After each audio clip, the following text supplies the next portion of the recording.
you're proud not just for yourself, but for your whānau, your hapu and your iwi, because if you're doing that haka, you've made it to the Māori All Blacks. But if you're doing that haka, you're not just representing yourself, you're representing Māori All Blacks of the past and Māori All Blacks of the future. And so the haka is also used as a way to remind us of legacy. Connected through blood, connected through all our tipuna, through all our whenua, our maungas, our awas. It's all connected as one and flows into that haka.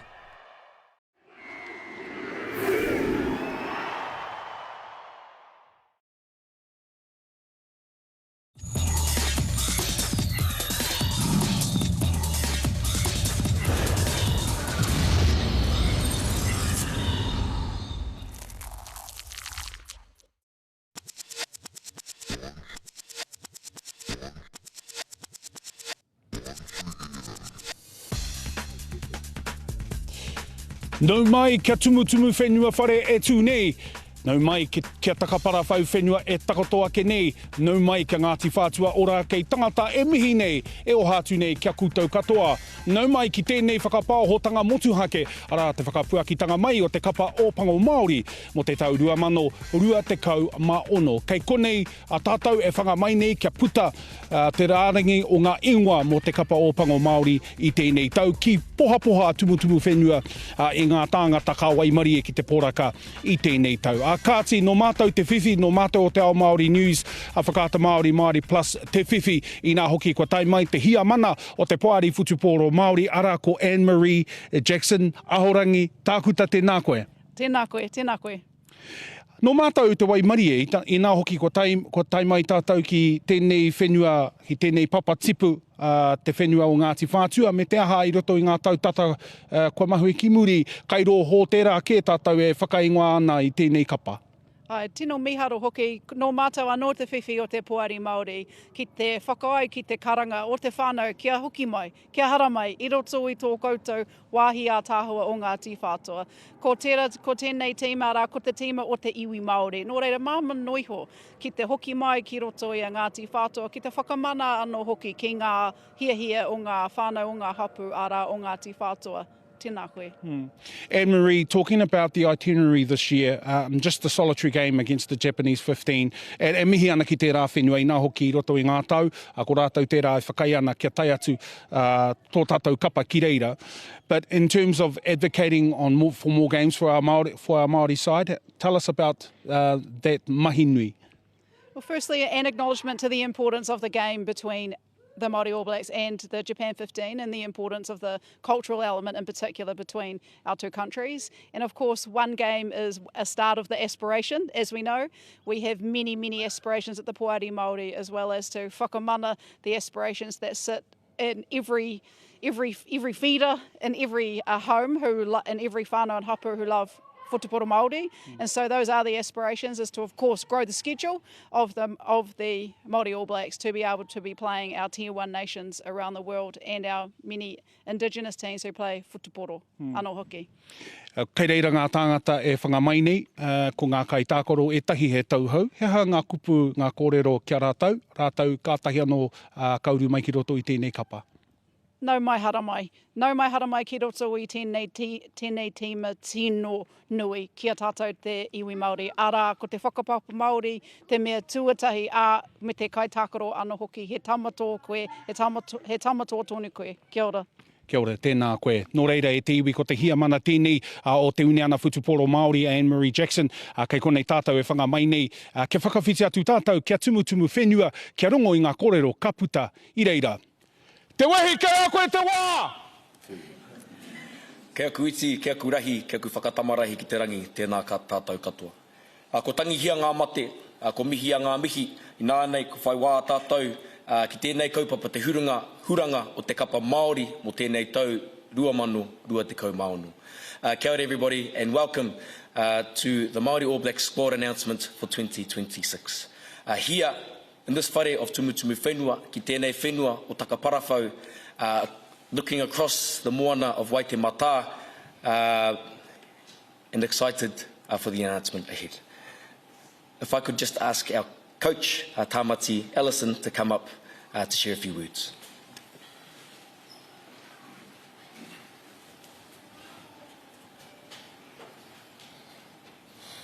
Kia ora tātou, taku mihi tuatahi ki Ngāti Whātua te mana whenua.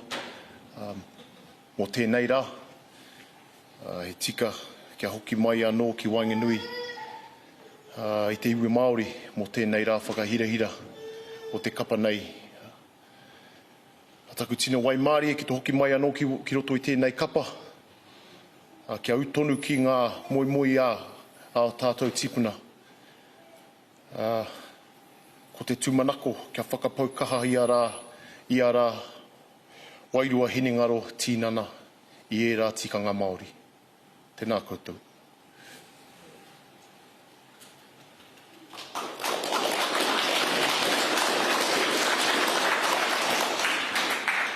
It's an auspicious occasion for us to be here to announce the Māori All Blacks 2026 for the first time here in this marae, in this whare, on this land of Takaparafau. That's long stood as a bastion for mana Māori motuhake, so it's only fitting that we announce the squad here. And so I would like to invite our next speaker, who also announced the team, Joseph Ponsonby Royal.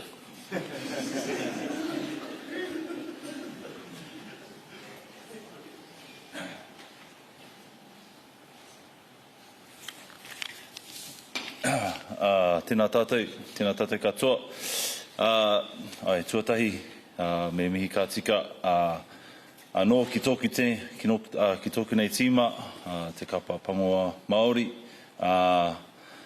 He mihi tēnei mō tō tainga mai ki Wainganui a Ngāti Whātua Ōrākei ki tō tātou nei whenua. No mātou te whiwhi, he hono re nui tēnei, hei tū, te pānui tia e nei ingoa mo te kapa nei. Today is truly an honour and privilege to stand in my whare, Tumutumi Whenua, and as a former Māori All Black, be here to announce the 2026 Māori All Black team. And congratulations to the following 26 who will be heading to Japan in a couple of days. Hoi anō, kare roro e nei kōrero, nei tō kapa o pango Māori mo te tau 2020 maono.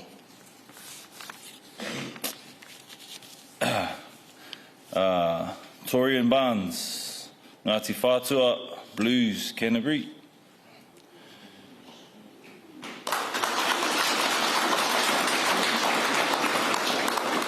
Nikora Broughton, Ngā Rauru, Ngā Ruanui, Highlanders, Bay of Plenty.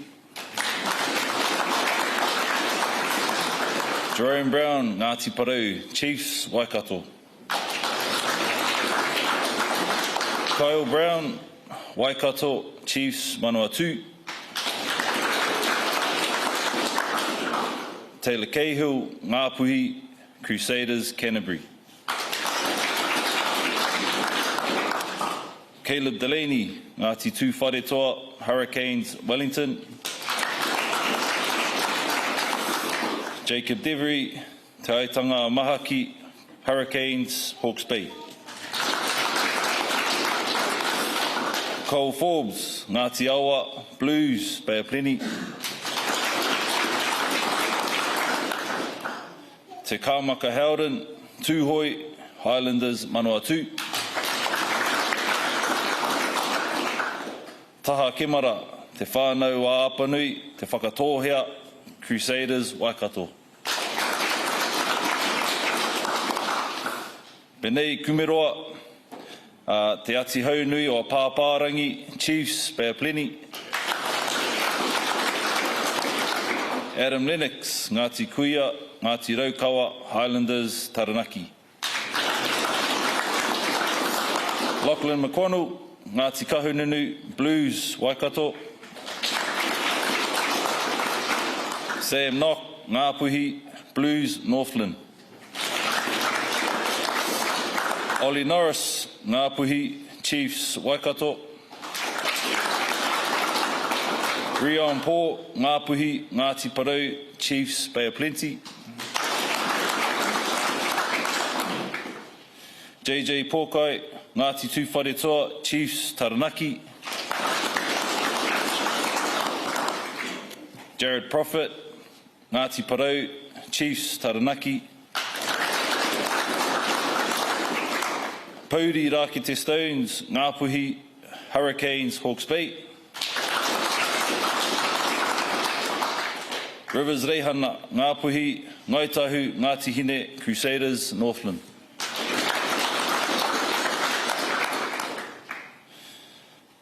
Marcel, Kuriwera, Renata, Ngāti Whanaunga, Blues, Northland.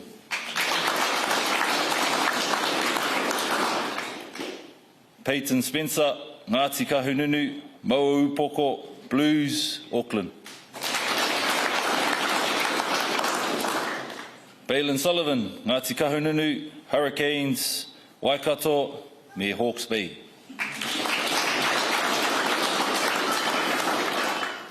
Xavier Taele, Ngaitahu, Blues, Auckland. Te Toiro, Tahureo Rangi, Ngāti Rangitihi, Ngāti Pikiao, Tūhaurangi, Ngāti Whakaue, Ngāti Awa, Chiefs, Bay of Plenty.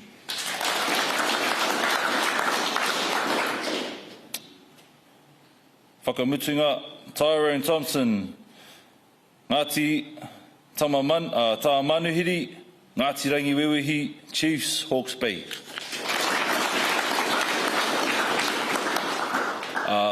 Ai, homai te pakipaki mō tō tātou nei kapa.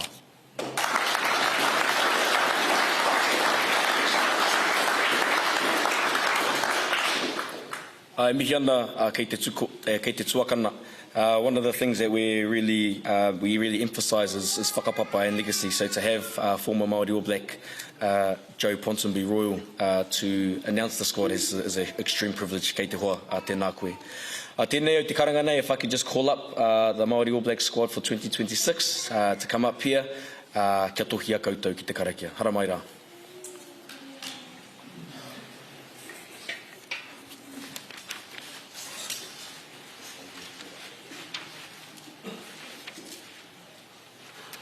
Take the whole lot. So.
Anneke, anneke.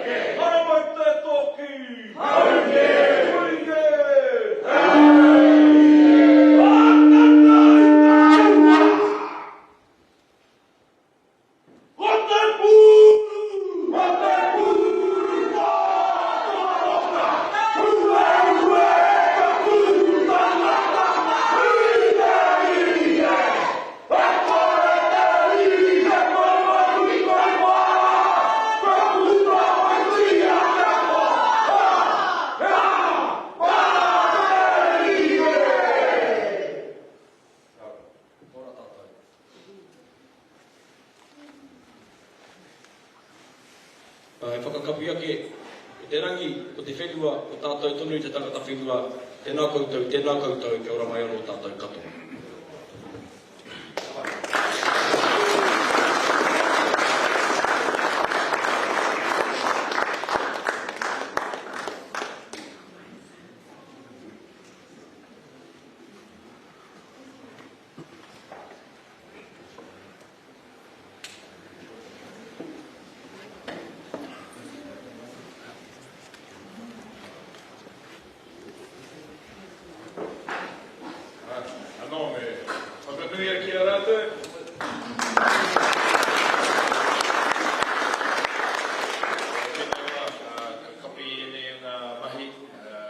So we just finished today. Thank you for, we're going to have a cup of tea and still a kōrero in our whare kai. So enjoy each other's company and get to know, or hopefully some of our kids are still here and they can have some photos, but please enjoy the hospitality of Ngāti Whātua. Our doors are always open, boys. Sometimes I heard out there, you know, if you need a bit of, you know, Ngāti Whātua just to get ready for a game or something, or to, you know, just to have a little bit of haukainga hospitality. We're here, Joe's here, Maka's here. We're all ex-rugby players. I wore my Helensville Club Phoenix today to, you know, to be here to be part of this. So yeah, our doors of Ngāti Whātua are always open, you know, when you come up here to train, and Tuihi's got our number 2. And on behalf of our chair, Marama Royal, Te Māma o Joe, we welcome you here to our beautiful kāinga and maka te pā. So come and enjoy some hospitality. Tēnā tātou katoa.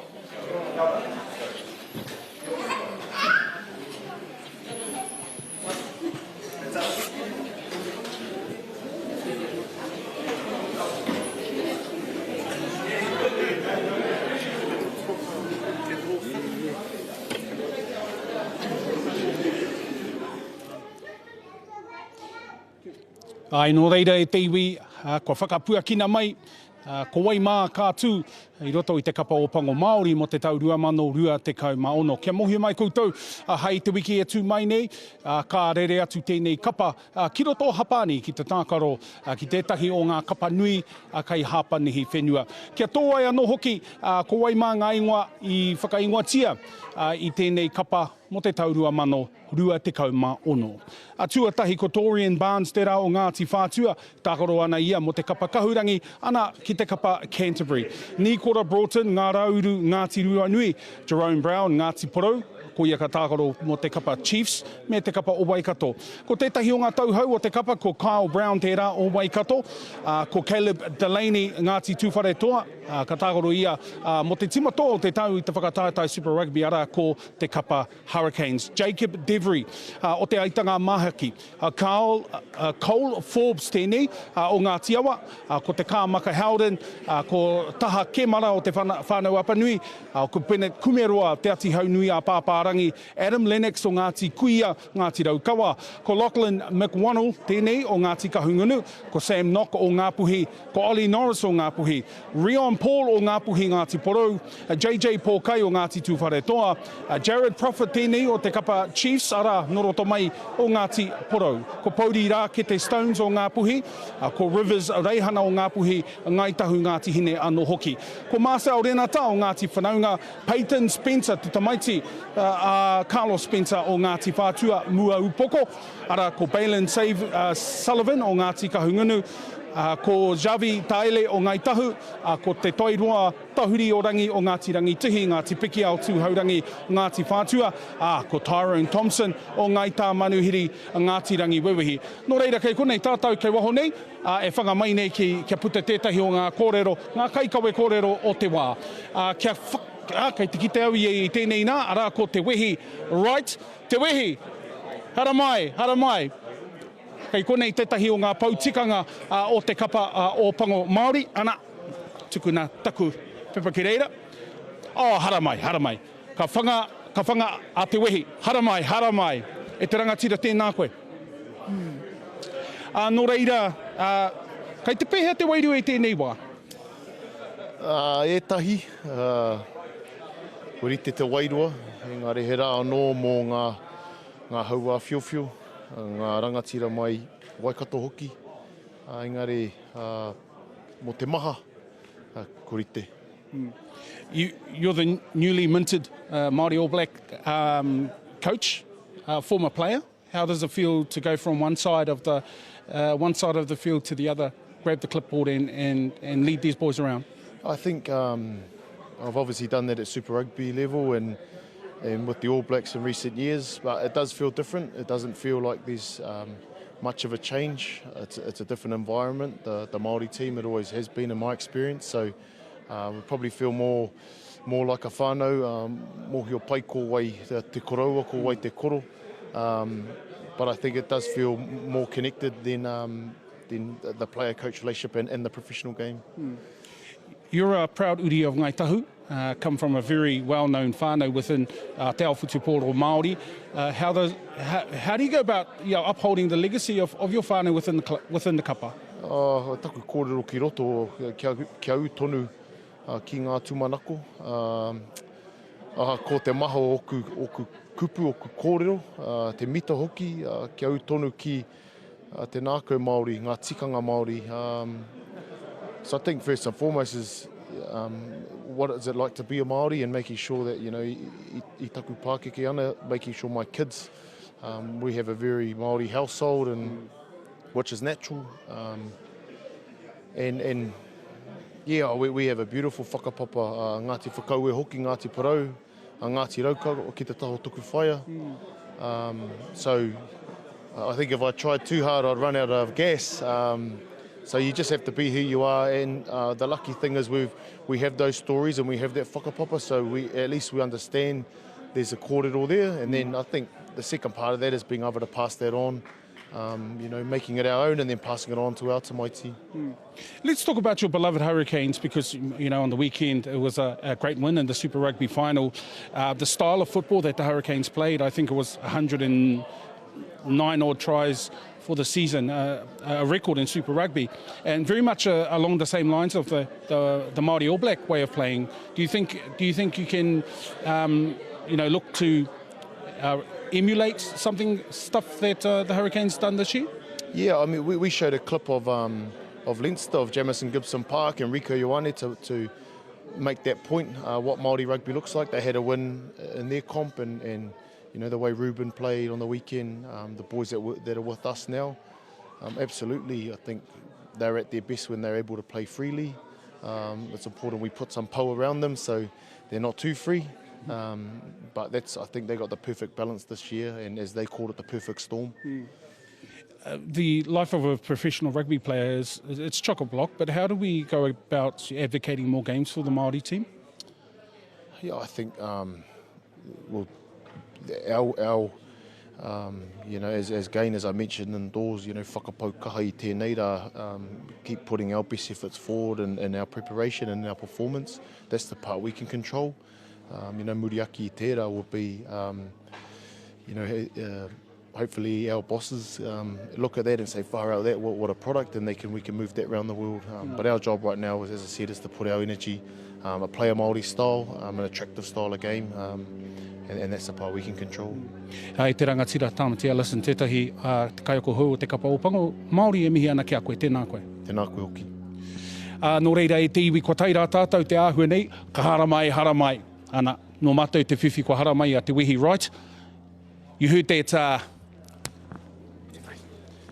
yell, that large yell, the boisterous ngāpuhi tone to get you started. Did you know that went to air? That's how we threw to you. Yeah, it was actually quite a little bit traumatic, bro. I was like, ko maharau ki tērā tangi. Kei te pehea te wairua o te kapa, e mua I tā koutou rere atu ki Hapani? Tau ana. I think koera pia te kupunu. Kua toru tau mātou e whai ana I tēnei āhuatanga I nānei. Ia te tau, ka whano ki hōkai ke atu. Tuakiri nei. Nō reira, kāri tuatu I te haramai ki te mātotorutanga o te ao Māori, ki te hura I tā tātou kaupapa.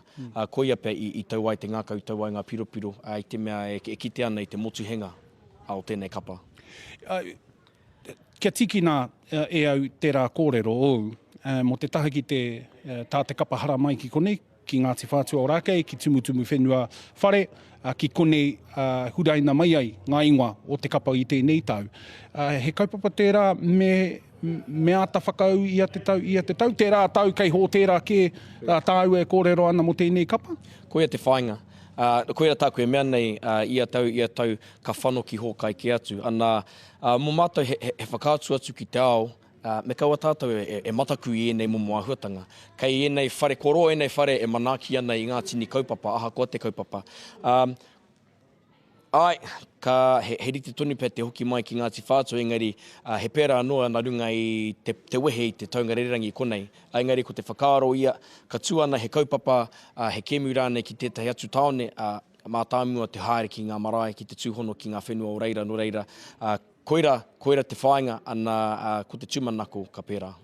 You couldn't have it all your way this week. You had the Hurricanes win, but you had the New South Wales loss. So e mihi ana kia koe te wehi, tēnā koe mo te whaiwahi, te kōrero mai ki au i tēnei rā. Kia ora, bro. I'll leave it there. Okay, it's all good.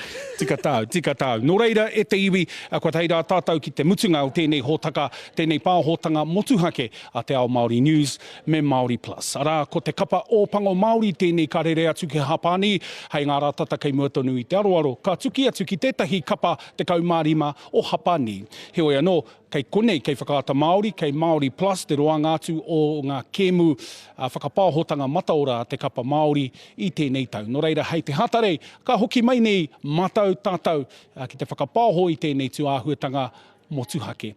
Heoi anō, kua teira tātou ki te mutunga, hei kona mai tātou, ki roto i ngā mihi.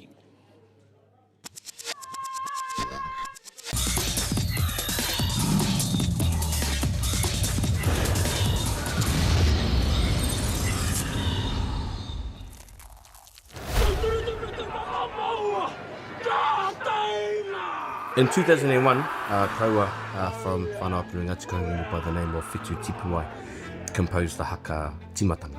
It was introduced as the first rugby-specific haka in terms of composition. Started with the original natives who performed the haka first in 1888, which were different iterations of kamati. So we knew and we were familiar with haka as a vehicle to ignite passion and ignite particular feelings and emotions. You get to 2001 and Whitu Tipuai sees an opportunity to add to that legacy of haka, and so he composes Te Timatanga. And now the challenge. If you aim for the skies, you will reach the mountain peaks. A challenge to themselves as much as it is to their opposition.